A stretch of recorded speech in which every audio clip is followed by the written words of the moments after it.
Immediate cancel will even allow you to have a partial position open. So it'll fill as much as it can, but if it can't get the whole order filled, you'll still have whatever you were able to fill. Whereas fill or kill means I want this whole trade to be filled. I want 100 shares I want to buy. I got to get them all right now or forget it.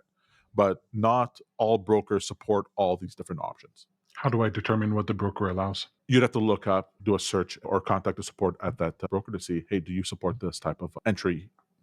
But Yeah, if they don't have documentation that's very clear, you're always able to reach out to customer support with the broker to answer those types of questions. And of course, your final option is just to mess around and find out. That's right. Do you get an error message if you submit an order that the broker can't Correct. fill? Yes. Yeah.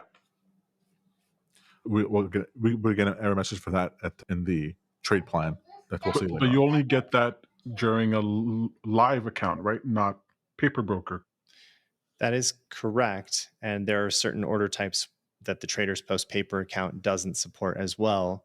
If you connect the paper broker account with another broker, they should have the same rules for different order types in the paper environment as they do live. So we often recommend connecting a paper account with your broker to simulate a more realistic environment. The same sort of ideas are here for the entry price, a different granularity that you can have for the price. For your DCA bot, no need to worry about a bunch of these details, but essentially, are you familiar with the bid-ask spread, Peter, where you have, there's the price you're seeing on the chart, but then you also have, all right. He is an Aquarius rising sign and will not take no for an answer. Okay. So back to over here for the entry market price type. If you remember, there's the price that you're seeing on the chart, but then there's also this order book. There's a bunch of people with orders that are bidding. There's a bid and ask spread.